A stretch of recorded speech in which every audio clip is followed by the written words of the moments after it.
Hey YouTube, how's it going? It's George Lit Photography here with a 3-axis motion control Holy Grail time-lapse tutorial video.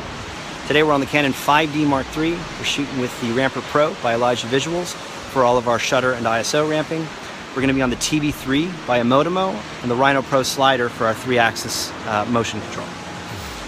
We're going to take you all the way from setup to capture to rendering out of Lightroom into LRTimelpase, back into Lightroom, and then into After Effects for our final render and denoising and warp stabilization if we need it. Today we're at Kirk Creek Campground, Central California, probably one of the most beautiful places in California, if not the West Coast. We got a beautiful night here. We may have some clouds rolling in, don't know. The sun's going to be setting that way, and the Milky Way should be rising here at about 8:30, 9 o'clock. All right, let's get started. Okay, just a little closer look here at the setup where we have more control over the glare on the screen. Okay, first things first, you want to get that set up so that during your setup, the light sensor is reading the direction of the changing light, which is sort of one of the primary ingredients in the histogram analysis mode.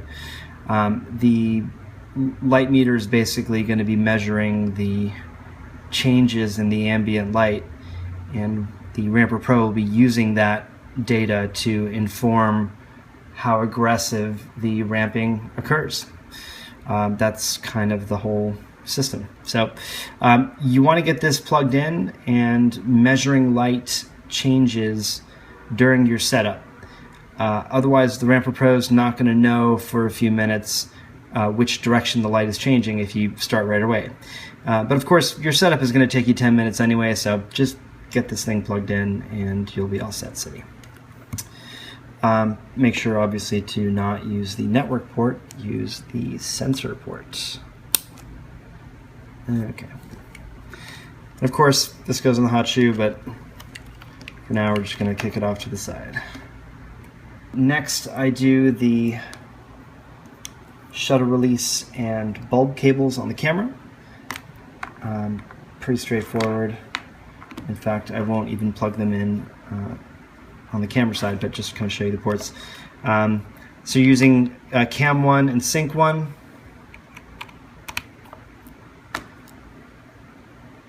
Cam 1 on the shutter release and Sync 1 on the bulb cable. Like so. And then the last connection to the camera is the controlling the interface through the USB. That goes in either of the two ports here on the side of the Ramper Pro. The great thing about the Ramper Pro, among many things, is that you can control two cameras at once. So it doesn't really matter which one you use. The top one is just fine. Your I/O cable. This ships with the Ramper Pro, and you want to make sure that you do get this right. As you'll see here, there's a sort of a box and a circle. You want to make sure that the circle is going out to the TB3, and the square is going back. There you go. So when your Ramper Pro is all set up, it's a bit of a mess, but I'll tell you what, you'll get used to it. And if you don't know of them already, gear ties are amazing. Okay, that's the Ramper Pro.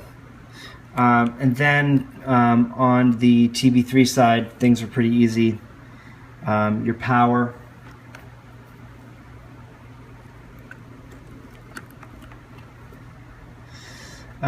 You've actually got the I/O isolator, as we discussed earlier. That's going into your I/O port. This is on the outside with the circle going that way. And the auxiliary stepper motor cable, which is actually in the back, but that is the cable that is going to the motor on the edge of the Rhino Pro slider. This is your third axis of motion. That cable goes right into there. And then, of course, the The camera trigger cable we do not need because the Ramper Pro is triggering the TB3. And then this is for firmware updates. Obviously this is permanently attached, the tilt motor cable. So, okay, let's take a run through the menu here. We are going to go into the settings, config, complex time-lapse. We are going to run in expert mode. We are not going to run in 24-hour mode. We're going to run by end by runtime, 3 hours and 15 minutes, and we're not going to be using ND filters. Nikon users, you do not have to worry about this, but for Canon, we have to actually manually switch the camera to bulb at the time that you set here. The minimum time, I believe, for Canon is 1/3 of a second, but I do like to keep it at 0.5. The changes are more accurate in bulb, so one could argue that getting it as low as possible is good, but I do like to keep it here depending on the time of year. Going to leave the ISO shift speed at its default, and we are doing positive EV corrections for sunset. Okay, I do like to interval ramp, definitely for Holy Grail. I like to keep the time in between the exposures to its minimum. The Ramper Pro is going to trigger the TB3 to move, but in order to get the right interval during the shorter exposures at the beginning of the sequence and the right interval for the longer exposures, you're going to have to ramp. And the only other option is to have your interval be the largest interval that you're going to need. But for the shorter exposure shots, you're going to be sitting around doing nothing, and 30 seconds of stuff is going to happen, and it's going to be jaggedy. So I do like to interval ramp. I will caution you that in this particular firmware, there is something a little goofy going on with the readout of the total number of images. It's not a big deal, but again, it's just another thing to mention about the really great thing about this device, which is that it's constantly being maintained and updated based on new camera firmware, new cameras coming out, and that it's constantly evolving. So I've let Andre know about this issue. Maybe if one of you all have actually found a way around this right now, but for right now, the readout will actually give us a slightly off total number of images, which is going to affect our TB3. But again, this is all small potatoes. Okay, so we're going to interval ramp. We are going to start interval ramping at 2 seconds. When the Ramper Pro gets to 2 seconds, over the course of the number of fairing images, in this case 200, it's going to ramp from a 5-second interval to a 37-second interval to accommodate my 33-second final exposure for a 14mm Rokinon Prime. Okay. The starting exposure, I actually ended up starting a little bit late. I had to actually restart. So what started at 1/2000th of a second ended up being 1/1250th. And then I'm at 100 ISO. As I mentioned, the final exposure will be 33 seconds and 3200 ISO. We are using the light sensor.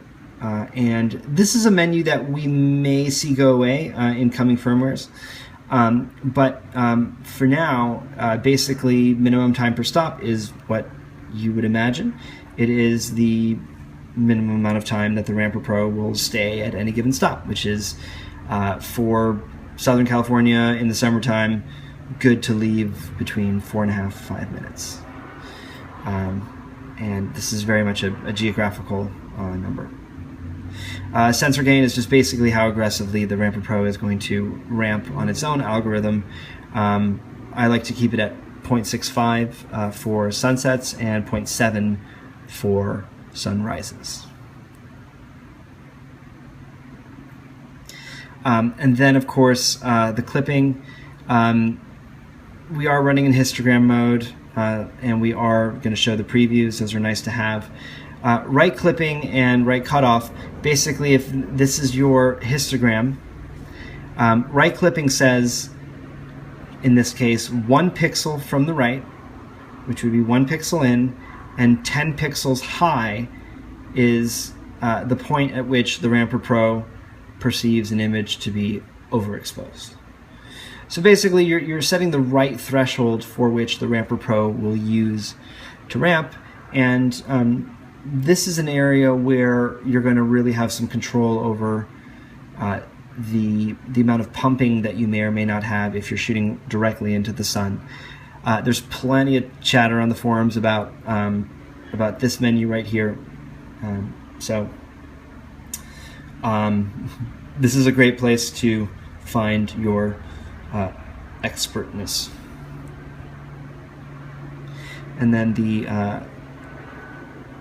astronomical data, which you can pull from any number of apps, including the photographer's ephemeris, etc. I think we went one past. We're only using the sunset menu, civil sunset end, which is at 8:56, and astronomical sunset end, which is at 10:14, and we are going to put in the aperture of f2.8. We are going to skip past this menu for sunrises, and then we're back to the beginning. Okay, so what we do now is we will jump to the simulate menu. However, I did want to point out that this is the area where there's a little bit of an issue with what the Ramper Pro is reading out and what the Ramper Pro is actually going to fire during this sequence. The total number of images actually ended up being about 1,160 or so images. Although the Ramper Pro is telling us that it's going to take 2044 images to get through 3 hours and 15 minutes of this particular run. In fact, the run was a lot shorter. It was, as I said, mid 1100s. So obviously that's going to affect my my TB3, because I set up the TB3 to make a particular trajectory and particular course over the course of 2,000 or so shots, and not over the course of 1,100. So the effect, of course, means that the TB3 will only complete 2/3 of its move, and the Ramper Pro will finish its sequence on time, 3 hours and 15 minutes, but will have not the full movement. So listen, it's a minor thing that you can catch right away and say, hey, 2,044 shots kind of seems a little long for a 3-hour Holy Grail ramp through sunset. When you get used to doing this, you'll say, oh, that should really only take, about 1,000 images. Because when you get to the longer exposures, obviously that's taking more time. And if you're telling the Ramper Pro that you want to run for 3 hours and 15 minutes, 2,000 shots is a lot of shots to squeeze into 3 hours. More on this later. But I just wanted to replicate exactly what I did. I don't want to change anything, so that you can see what the results are, which are, negligibly negative. Okay, so that's our run. Now we go over to the TB3 and get that set up. Okay, in goes the power, on goes the joystick. We are going to select a 2-point move by clicking the C button. We're going to move to an arbitrary start point. You obviously control the left and right panning and tilting with the joystick, and then on the third axis, which is not set up now, obviously, but is in the field, by rolling left to right the joystick, you will move the TB3 and the carriage down the Rhino Pro slider. Either way, we're doing a 2-point move, and we're moving to the start point. You select your start point with all 3 axes, and then you pan and roll and tilt whatever to your endpoint. And then for the interval, we are going to set it to external trigger, just bypassing the interval amount, because the Ramper Pro is going to be programming the interval. The Ramper Pro will trigger the TB3 to move after the capture is complete. So we do set it here.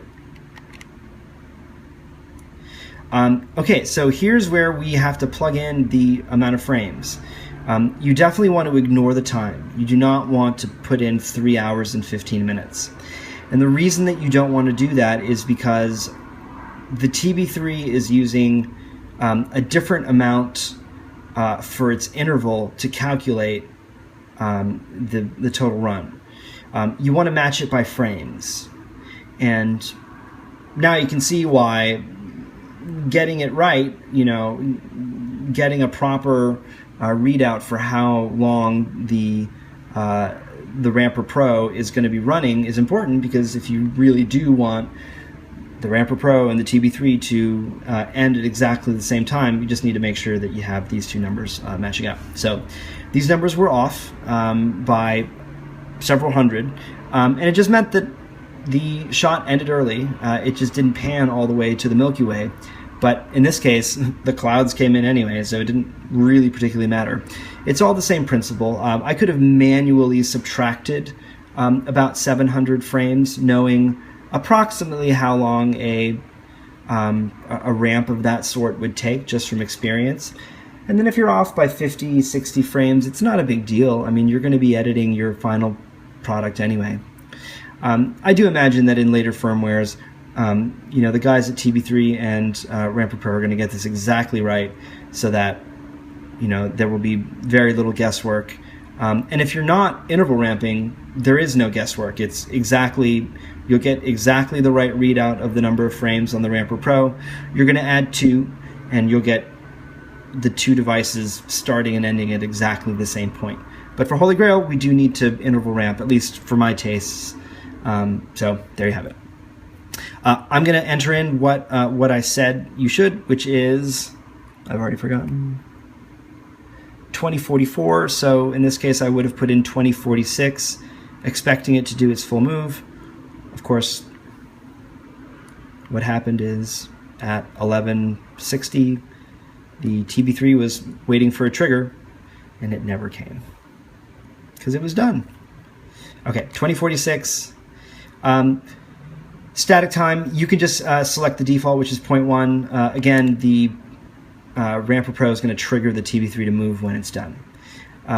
Ramp is just how long you want the TB3 to accelerate into its move speed. And this is all up to taste. I usually like to do a shorter ramp. So I think I did 15. And then, oh, I jumped the gun. The in and out number of frames to be static, I usually just do 1 and 1. So 1 static frame at the top, 1 static frame at the end. And there, now we're back to the start point. You get this nice little readout, which, you know, lets you confirm all of your settings, which is really nice, because if you goofed, you can go back and make changes. But in this case, we're ready. We hit the C button, and now it's waiting for the trigger from the Ramper Pro. Okay, some video settings here. Sorry, it's going to be a little shaky, but there's not much I can do about that. Okay. Let's get over here. Image quality. We're shooting in RAW, always. And we need to have a JPEG being shot as well, so that the Ramper Pro can read the histogram on that JPEG. So I always use the smallest JPEG. You do not need to use a big one. There's no point. It's the same general shape, so smaller is better. Image review off. I keep the beep disabled for my lovely neighbors here. And that's all in this menu. Okay, we're almost ready here. The TB3 is ready to run. Gives you that pre-run readout. It's asking, are we ready? I'm gonna hit C button, yes. and it is now waiting for trigger. You're ready to go. Check your focus, infinity. It's got a hard stop. You know, make sure you're not on live view. Don't want that. And we are ready to hit play. Yes, the time is correct, and the Ramper Pro is going to do a pre-run check, initialize the engines, and make sure that you've got all your cables in. Great, so we took a little test shot there, and we are off to the races. We are going to check back in here in a little bit when it's time to switch to bulb. Now, as I mentioned, the estimate that Ramper Pro is going to give you as to when bulb mode switch is going to happen is going to be not as good in the beginning of the run as it is when it gets closer to that time. So, at the end of the menu here, here's the menu that shows you that switch to bulb mode. Now, we need to let this go for a few minutes. It can be anywhere between a few minutes to 15, 20, 30 minutes until this starts to get really accurate. So just keep checking in with this. Don't leave until you're sure when your switch to bulb is going to be, and definitely make sure you get back in time, because you don't want to be leaving time in between your last exposure and in manual and the exposure in bulb. That is no good. So we're going to let this do its thing. We'll come back in a few minutes and check it out. So bulb mode's getting pretty accurate here as we're getting closer to half a second exposure. So 33 minutes, pretty good bet. As you can see, light is changing very quickly. So. All right, here we go. Switch to bulb.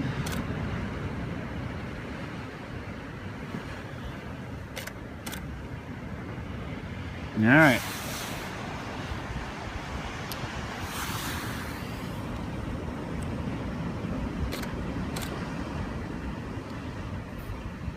There you go. You're all done. Go have a beer. You earned it. I may or may not have already had one. Great. Histogram's looking good. Nice and full. Not overexposed. This is actually really, really good. Okay, back at the studio now. So you have two routes that you can go. You can use the Ramper Pro XMP data with a plugin in Lightroom by Jeffrey Friedel, I believe is his last name. I hope I'm saying that right. And some people prefer to go that route, and there's definitely benefits to doing that. I do find that occasionally going the other route, which is through LRTimelpase, depending on the shot, can potentially introduce flicker. I actually prefer to go the LRTimelpase route.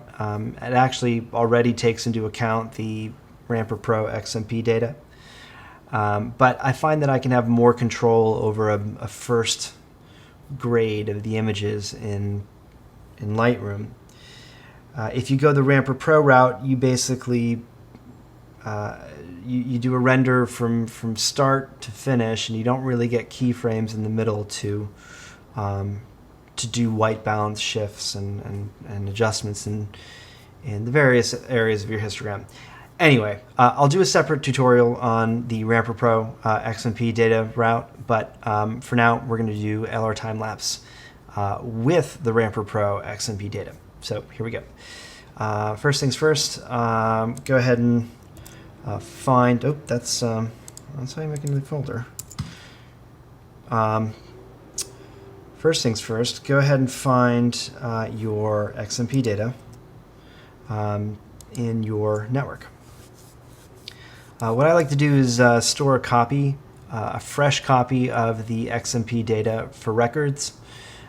In case you make mistakes, you need to backtrack, or you need to start over, it's really best that you start with fresh, Ramper Pro data, not ones that you've made adjustments on in LRTimelpase or in Lightroom.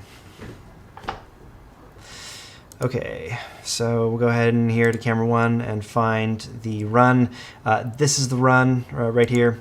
So I'm going to go ahead and grab that. I'm going to go ahead and just copy the folder to my XMP storage.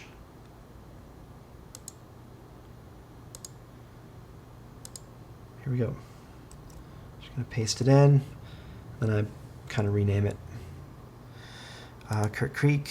I've already imported the images just to get a head start. You can do the import and initialize through LRTimelapse. I actually prefer to do it ahead of time. That's just me.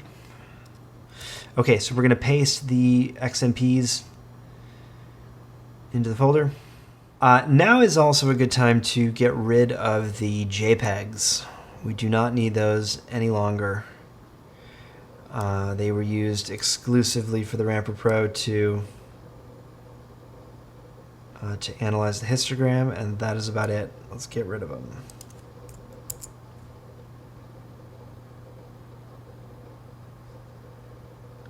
Good idea to then go back in here and synchronize the folder. It will be looking for those JPEGs we just deleted, and it'll also now recognize the XMPs. This is the first image that the Ramper Pro took at the beginning of the sequence. You can toss it out. You don't need it. At this point, you could do the Jeffrey Friedel plugin and just use the Ramper Pro XMPs. But again, we're going to do LRTimelapse 4, which is a fantastic upgrade from 3. I've actually rerun a few of my sequences from 2014 that I originally used LRTimelapse 3, and it significantly reduced the amount of flicker, and it's really great update. I highly recommend you guys go and update that right away. The menu actually looks a little bit different over here on the right side, and we'll get to that in a minute. Let's pull up our sequence here on volume 4. So this will take a minute here to initialize. Okay, so we're going to start the visual workflow here. We did do the Holy Grail technique. Yes, I was using a fully manual lens, so it's not picking up the f-stop. Let's go ahead and enter that in.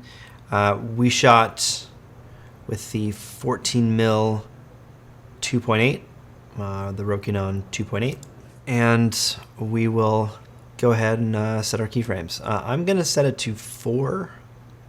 Got this little blip here, which probably has something to do with the fairing images.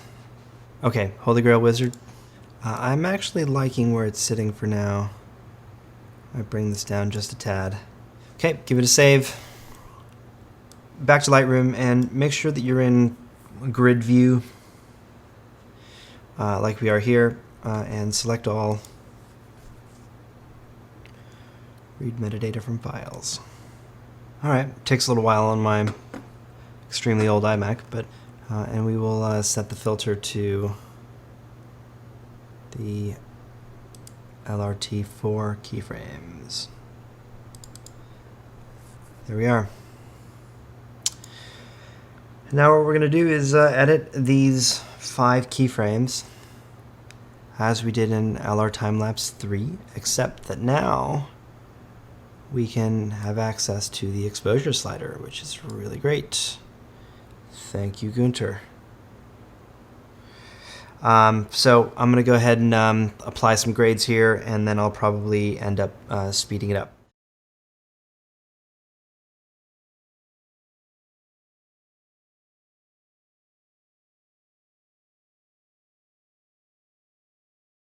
Okay, when you've finished your primary grade here, you know, nothing too fancy, just something quick and dirty to get the job done. You're going to select all and save the metadata to the file.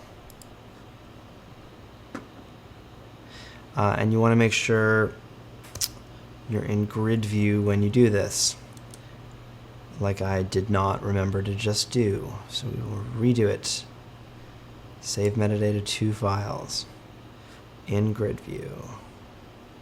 Okay, back into LRTimelapse. I'm going to reload. We are going to do the auto transitions.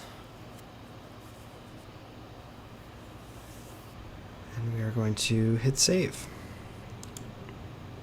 All right. At this point, you can come in and do a third pass and basically a deflicker through LRTimelapse, which is really great because you can do it all in the same pane rather than what ended up being a two-batch process in LRTimelapse to do any deflickering there. To be honest, I don't like to do my deflickering in LRTimelapse. The whole idea is that it's able to, get your whole sequence to be, flicker free to begin with, but there are realities in exposure variations of different frames right next to each other, depending on what's going on in the frame. So it's going to happen, and you can do your best to avoid it. And when it happens, my suggestion is to always do that in After Effects using GBDeflicker. It is by far and away the best. Okay, so I'm going to skip this tier here. We've already saved. Let's bring it back into Lightroom and get rid of the filters because I want to select all. Taking care to be in grid view again. I'm going to read metadata from files. And this metadata is what we are going to set up the sequence to export. We are effectively done. Okay, export. I'm going to actually export this to a different hard drive, which is where I do my TIFFs for After Effects. TIFF here. 16-bit TIFFs. You want all the information, especially if you're going to do a heavier grade in After Effects and a lighter grade in Lightroom, which I can definitely see people making the case for. I don't particularly like to do heavy grading in After Effects, although that is definitely the place to do it. I like to kind of split it evenly and try to do most of the color and the white balance stuff in Lightroom, and then any finishing touches, saturation, broad strokes in After Effects, along with denoising and warp stabilization and deflicker, whatever the clip necessitates. Okay, so we're not going to resize it. We're going to keep it as it is, the full image, and we are going to keep the naming scheme for now. Okay, I'm going to go ahead and set it up to export, and we will see you on the flip side. All right, so our TIFFs are done, and we're now going to bring them into After Effects 2015. All right, I've already got a folder here all set to go. And we're going to import multiple files. There we go. Just make sure TIFF sequence is checked.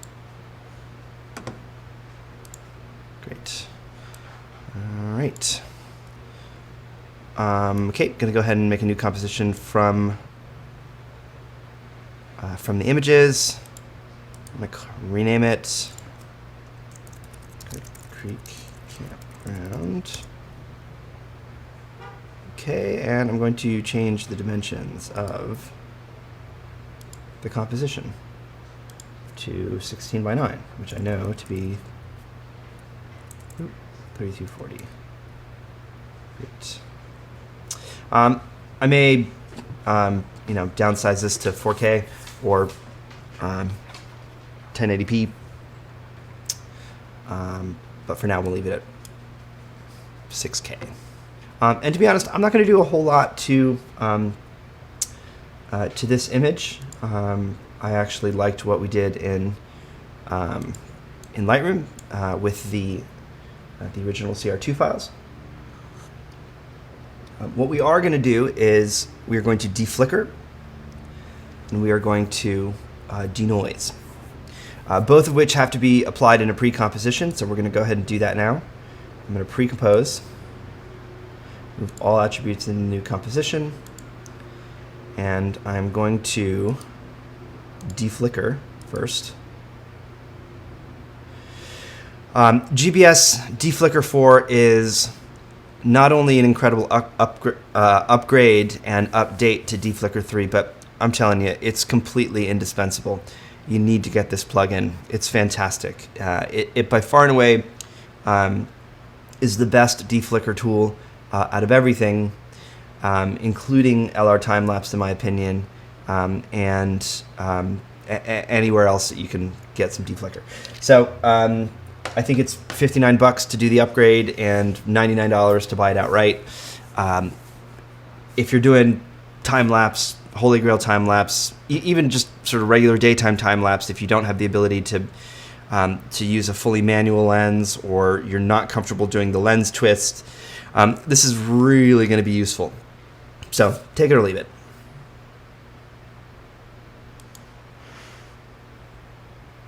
Great, so it gives you the message here, you do need to pre-compose.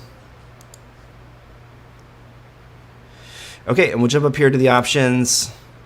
I like to use the speed of 1, the most accurate. In this case, I'm definitely going to analyze within the sub-rectangle, which is going to take a minute to pop up here. I'm going to grab these little guys, and I'm just going to analyze the sky. That's where most of the flicker, if any, will be occurring. You basically want to pick an area where there are no anticipated changes in luminance. So there really shouldn't be anything flying through the clouds here. We should get a nice steady image, and of course if there is flicker it will not be steady, so it'll analyze in this box.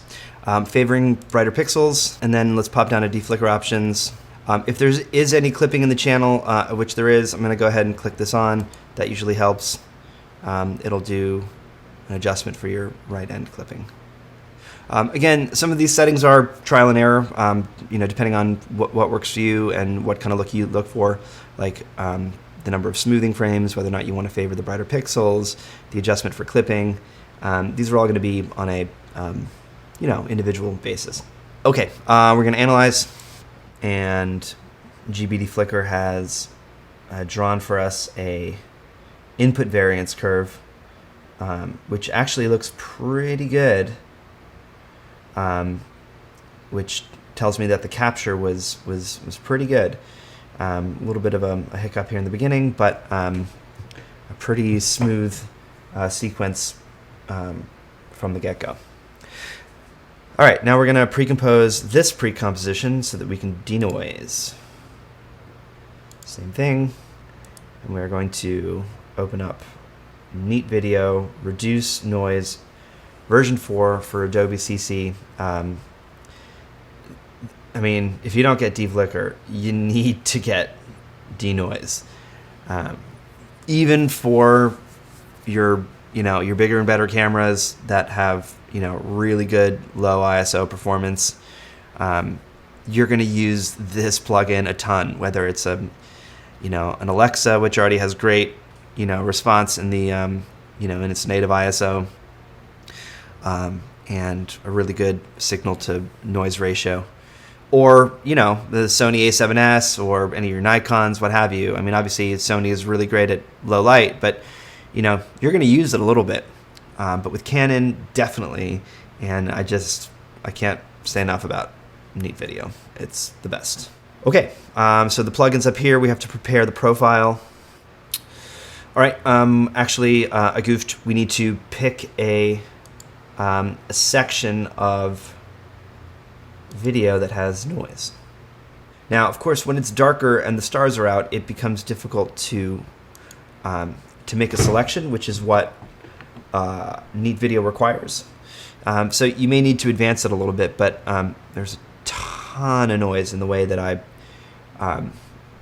exposed this image. Not in the capture, but in the the Lightroom settings. I did push it a little bit in luminance, so.